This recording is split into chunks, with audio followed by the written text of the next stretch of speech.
I ghosted my entire family 15 years ago after I found out my best friend got pregnant by my boyfriend, and that my family knew who the dad was the whole time. Now that I'm back, my family's pushing me to forgive them.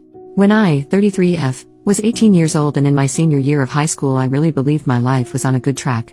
I lived with my parents and 4 siblings, 23M, 22M, 20F, 14F, and spent most of my days hanging out with my best friend Ashley, 18F, or my boyfriend of 3 years Kyle, 20M.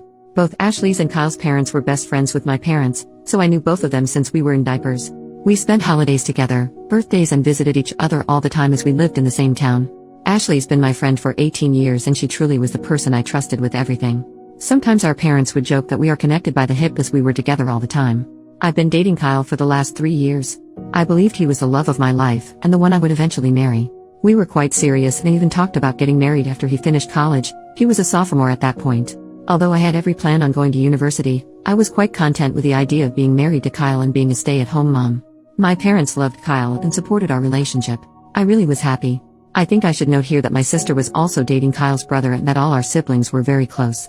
One day, at the beginning of the school year, I noticed that Ashley was being very melancholic and detached. After a while of prodding, she finally told me she was pregnant. I was very surprised because I didn't know. She and her boyfriend broke up a while ago and I didn't know she had anyone else like that in her life. I asked her who the father was and she didn't want to talk about it, but in a way implied that the ex was the father. She was absolutely distraught, so I dropped the topic and just consoled her. I was with her when she told her family, and while her parents were disappointed, they promised to support her in whatever she decides. They tried to make her share the dad's name but she refused and made me promise to stay quiet. They did not know she had a boyfriend at one point. I was there for her for the next 9 months. I went with her for an ultrasound and doctor's appointments. I was there for her when she was bullied in school for being pregnant. I helped her set up the nursery. I was there when she was sick or just felt down. I held a baby shower for her, went shopping with her. I even took some parenting classes with her. We chose names together and she even asked me to be with her in the delivery room when it came time. I noticed that the pregnancy was really taking a toll on her emotionally and physically, and I tried to support her in every way possible. She was my best friend, always there for me, and I loved her. About 2 weeks before her due date, I went to the mall to run some errands and ran into her ex. Although I promised never to contact her, the knowledge of my friend's emotional state sent me into a fit of anger and I confronted him. I gave him a piece of my mind, told him what a piece of shit he was for leaving his ex pregnant and alone and not caring for his unborn child. He was shocked and said that he had no idea what I was talking about. Ashley never told him about the pregnancy, and when I told him she was 9 months pregnant at the time, he said that it was not possible for him to be the father as they broke up over a year ago and had no relations since then. I was confused but apologized for yelling at him in the middle of the mall. After that, he became snarky, said some nasty stuff, and mentioned that maybe I should ask Ashley's friend Kyle if he is the daddy. I didn't really think about his words in any way. Kyle and Ashley have been friends their entire lives. We were always very close, because of our parents' relationship, but they never showed any sign of being anything more. That evening my younger sister and I were preparing to have a movie night. I began ranting to her about confronting Ashley's ex and his words. My sister, who is usually very outspoken, got quiet and didn't really respond to anything I said. After a while, she excused herself and went to the bathroom. I decided to go and get some snacks and went downstairs to the kitchen, and I heard younger sister berating my mother. This part of my memory is really fuzzy as I was dealing with lots of emotions. My sister told my mom about me running into Ashley's ex and his words and told my mom she no longer wanted to hide from me the fact that Kyle was Ashley's baby's father. I was shocked, absolutely shocked. I stumbled into the kitchen and demanded an explanation. Both my mom and my sister became white as a sheet when they saw me, and my sister started crying her eyes out. My sister explained to me some things I also learned from other people later, that appeared during the end of the summer break. Kyle and Ashley attended the same house party, got drunk, and slept together. Ashley got pregnant and told Kyle, but they were both ashamed and afraid of telling me. They also didn't share this with their parents. Ashley, however, couldn't keep the secret and told her mom and dad, who told Kyle's parents and later told mine as well. This all happened when Ashley was in her first trimester. By her second trimester, all of my siblings, Kyle's and Ashley's siblings, knew about this. Everyone, except for me. I simply cannot explain the way I felt. I was physically ill for the next 3 days and I couldn't speak to anyone. My parents were apologetic but explained that they didn't want to see me hurt or ruin everyone's relationship. I did not speak with Kyle or Ashley, although they bombarded my phone with messages and calls and also came to my house. I refused to see them. At one point Kyle's mom came to our house and my mom allowed her into my room. While I was lying in my bed still ill and just emotionally drained from the betrayal, she tried to convince me to forgive them and how Ashley and the baby need me. I said nothing. 2 weeks later Ashley went into labor. I learned from my parents that she had a hard delivery. She lost a lot of blood and needed an emergency C-section. Kyle apparently was at the birth. I was a complete wreck. Because of the betrayal by both, because I planned to be there and now physically and emotionally couldn't, because I was looking forward to this moment for months. So many reasons. My older sister immediately went to the hospital to be with her boyfriend. My other siblings weren't at home, so I was left alone with my parents. All I wanted was to lay in my bed or cuddle in my bed with my mom and cry all my feelings out. My mom received a call from Ashley's mom. She came to my room and told me that she and dad were going to the hospital. I was perplexed and asked her to stay with me. She said that Ashley's parents need all the support they can get and that we will discuss everything later. I tried to tell her not to go and that I also need their support, but she said not to be selfish and they left.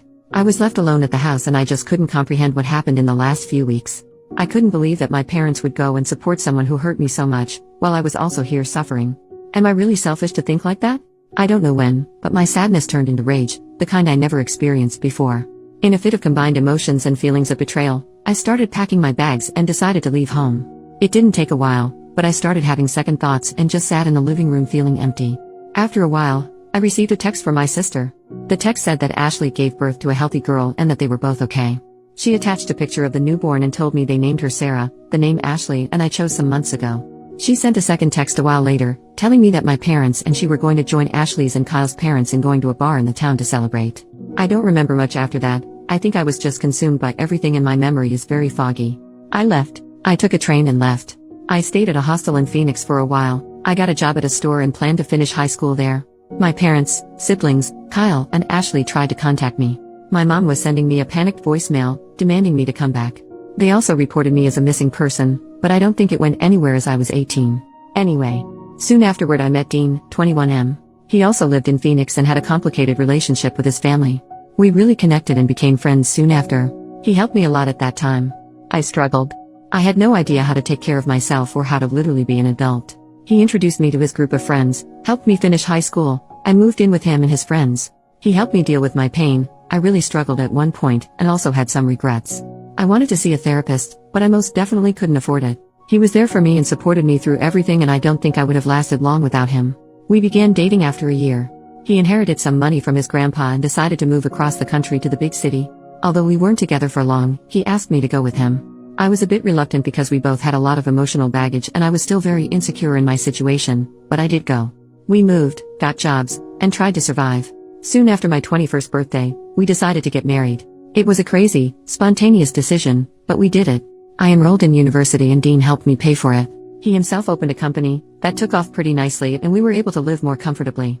I was in uni and also worked a part-time job to contribute. We had our ups and downs but somehow survived. After uni, I started working in his company and we slowly built it up. When I look back now, I don't think I was in love with Dean when we got married. I loved him, but I wasn't in love. But he was there for me, always, unconditionally, and today I don't think I could love him more. He is the love of my life. We've been married for 12 years now and we have a 2-year-old son and a 6-month-old son. Sometimes I regretted leaving my family behind, but I just couldn't go back. It was very painful. I felt like my parent chose Ashley and Kyle over me. I did go to a therapist when I was 25 and tried to deal with my emotions. Last year, at the beginning of the pandemic, I received an email from a 14-year-old girl named Evelyn. She explained that she was my niece, my older sister's and Kyle's brother's kid. She knew about me and wanted to meet me. Although I was reluctant to speak to her, we did exchange some emails. Let me note that she did not know what transpired 15 years ago, so the conversations were pretty innocent. We talked about her school, interest, and she talked about my family. I learned I had 10 nieces and nephews. I also learned that Kyle married Ashley 4 years after I left and had 2 sons besides Sarah. My parents continued to have a friendship with Kyle's and Ashley's family, and to me, it really felt like my family continued their normal life, despite me being gone. She tried to talk to me about what happened, but I didn't really think it was my place to explain things to her, so I simply said that relationships change and things happen in life that make us go our separate ways. We continued talking every so often for almost a year. In her email, this January, she expressed how the pandemic had a big effect on her entire family and how my parents were struggling to keep their house and both my brothers lost their jobs and struggled to keep up with the cost. I was surprised at her knowledge of this as she was only 14, but the hardship was also causing tensions between her parents. I started to deal with a lot of guilty feelings and regrets. I also just had my baby, so that was causing me lots of emotions. I talked to my husband and he was very supportive and told me that he would be there for me for whatever I decide. We are financially stable and thankfully the pandemic didn't have a great impact on our finances. We are not rich but are able to live comfortably. After learning some more details and talking with Dean, we decided to help my parent with their house. A week ago we flew back to my home state. I saw my family for the first time in 15 years. I had so many emotions, regrets, pains from the past, feelings of betrayal. My parent was, I think, relieved to see me. It was just such a weird day. We had a lengthy conversation and agreed to try and have some sort of cordial relationship. It's been so long and I am very awkward with them. Sometimes they feel like strangers. Dean and I spent a week there and we continued to have a conversation, and I truly believe that we were on a path to having a friendly, yet distant relationship. But that my mom started insisting I have a sit-down conversation with Kyle and Ashley. She explained that she wants to go back to the way things were. I told her I refused to talk to them. Although I moved on, I simply have no ties with them now and don't want to rehash anything with them. I told her I am prepared to try and establish a relationship with them as they are my family, and I truly came to care for my niece, but that I don't want anything to do with Kyle, Ashley, or their family. I never demanded them to cease their relationship with their friends, but I don't want one. Dean supports me. My mom called me selfishly and said that I simply must try and heal our relationship. I told her I will not negotiate and that it's on her to decide whether or not she wants to have a relationship with me. She said okay. But 2 days later I received a phone call from Kyle's mom. I never gave her my number and she demanded, I talk with Kyle and Ashley as my return caused tensions in their relationship and their emotional health. I hung up. I called my mom and confronted her. Apparently, she gave that woman my number to heal our family bonds. I told her that she is choosing them over me again. She cried and yelled at me that I am selfish and that she just wants her family back. I just hung up. It's been days since I spoke to any of them, although my mom and Kyle's mom keep on calling. Although I think I am right and I believe I should prioritize my well-being and the well-being and happiness of my husband, who has been behind me 100% and even told my mom off, and my sons, I am starting to have some regrets. I don't know if I should listen to my mom and speak to Ashley and Kyle. I question whether I was overreacting 15 years ago. I'm questioning whether I'm truly being selfish for not actively trying to repair the relationship. I would really appreciate any advice or opinion on what to do in this situation. Suddenly I am questioning the entire course of my life. I am so lost and I don't know what to do. First update, my gosh, it's been 2 years since I posted this. A lot of people have been asking me for an update. First of all, I want to thank all of the wonderful people who have been sending me updates and lovely messages. I'm truly grateful. A lot of things have happened in the last few years, not all great. Without making this 100 pages long, I never mentioned my little sister in my original post. Her relationship with my parents went downhill after I left home, and she went no contact with them when she was 20. I received her number from our older sister, and although it was awkward at first, it's been 15 years after all, we did start speaking again. She was very angry at me for leaving. A lot has happened in her life, and it wasn't the easiest. She has a toddler and a baby of her own, and I have to say that the kids have helped us bond again. She's my best friend and we talk every day. As for my other siblings, I'm in regular contact with both my brothers, although we aren't close. My older sister and I have a good relationship now, but last year we've had a longer period of not speaking. As she is married to Kyle's brother, it was hard for her to deal with all ours and their family drama. We are cool now and I have a lovely relationship with my nieces and nephews. I didn't go to my niece's birthday party. It just seemed like it would be too hard for me. Now to my parents. This one is a little painful for me to write, and at the time it felt like I was reliving all those crappy emotions I had at 18. My mom didn't let up with her pestering over me not talking with Kyle and Ashley. Her calls for that continued for months, even after I was home again. It bordered on emotional blackmail. She blamed me for not honoring her wishes for her friendship problems and health problems, and even accused me of keeping her grandbabies from her. Last June I had my daughter, and it seems like that sent her completely over the rail. What I mean by that, 100 plus calls a day, messages every 20 minutes to pester me about random things, sending me updates about people I never want to know about. When she started pestering Dean, I was done. I was afraid to block her, so I spoke to my father. This was probably the first time in the last 17 years that we had a true heart-to-heart conversation. I was emotionally drained, tired from caring for 3 children, and just over everything. I've probably poured all my feeling and emotions onto him. I don't know what happened to them afterward. He doesn't speak much about it. Her calls slowly ceased, and something else must have happened because in August he filed for a divorce. My father and I are in regular contact, although I don't think we'll ever be back to normal. Mom is devastated. In August her calls became insane, and apparently not just with me. I've changed my number since then, and as of February, she has not been able to reach me. I've been told by one of my brothers that she has problems with anxiety and depression, and lost a lot of friends. I don't really know whether or not she continues to have a relationship with Kyle and Ashley's family. I don't want to have anything to do with her anymore, nor do I want her near my kids.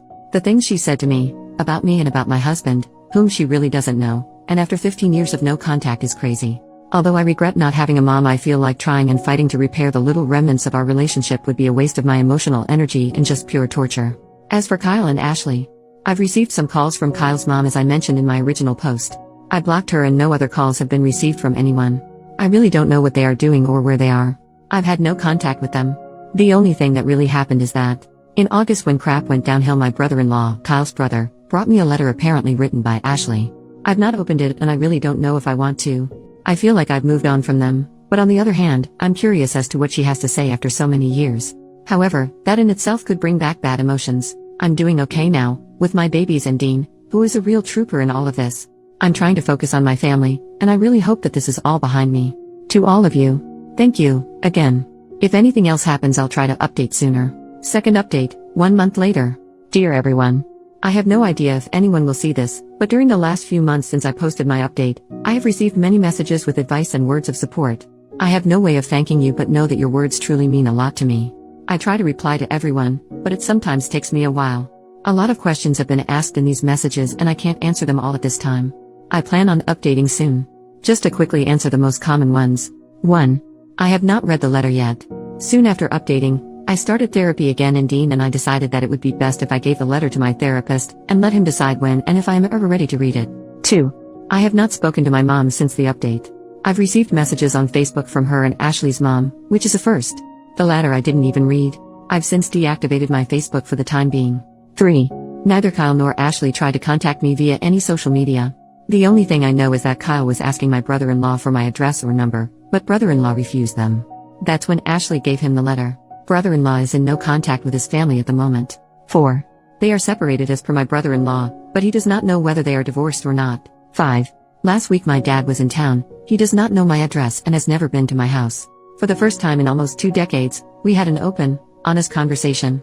I have to admit it was a lot and I was not good for a few days afterwards. But it was necessary.